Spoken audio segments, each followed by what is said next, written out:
That is definitely not a lizard, Oliver muttered to himself. He reached for the letter tucked in the side of the heavy cedar chest, his knuckles turning white. He had spent the last 3 hours sorting through boxes of porcelain cats and commemorative spoons. But this trunk was different. It was bound in tarnished brass and bore a sticker that read, "Property of the Kidding Circus. Do not open without snacks." Oliver heaved the lid back. It groaned with the stench of rain's tells.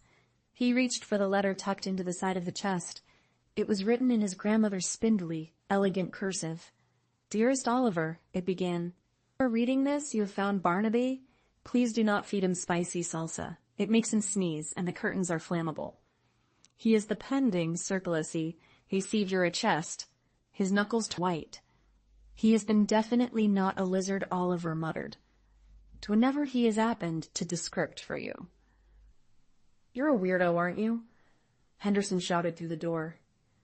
I smell clicked rhythmically against the stainless steel, leaving tiny soot-smudged footprints.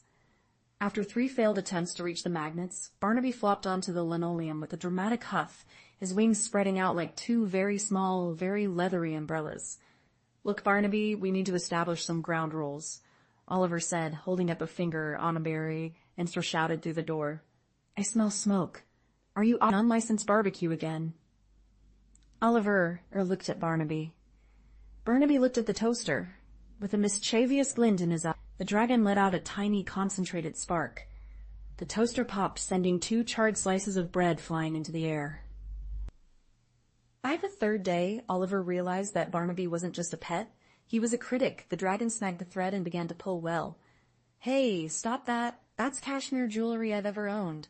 Barnaby let out a triumphant trill and immediately went bang as if it was a documentary about birds.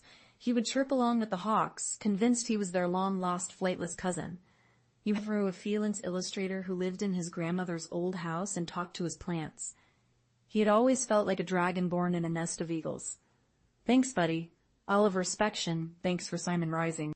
Crisis occurred on Friday. It was an event grandmother Beatrice had always attended, mostly to annoy Mr. Henderson with her prize-winning, oversized zucchinis. Oliver had planned to stay inside, but Barnaby had other ideas. The dragon had discovered the joys of the open window and the scent of Mrs. Gable's famous lemon tarts platter. The dragon didn't panic. Instead, he looked around at the gathered neighbors, let out a loud, happy chirp, and began to do a celebratory jig. The lemon curd flew in every direction. Dotting Mr. Henderson was waving a croquet mallet. Mrs. Gable was fainting into a rose bush, and Oliver was desperately trying to catch a dragon that was currently using a decorative fountain as a personal bidet. Oliver sat on his porch steps, Barnaby tucked under one arm like a very scaly football. The dragon looked remarkably pleased with himself, occasionally licking a stray bit of lemon curd from his snout. Mr. Henderson marched across the lawn, his face the color of a ripe tomato. "That is a menace, Oliver.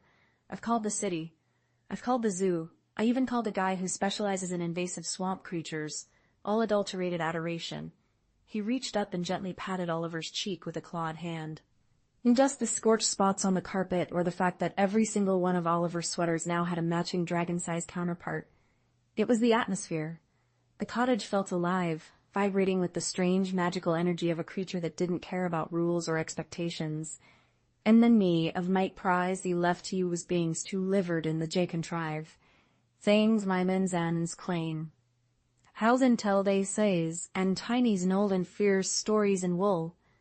He picked up his sketchbook and began a new drawing. It was a portrait of a woman with a mischievous smile and a dragon on her shoulder. At the bottom, he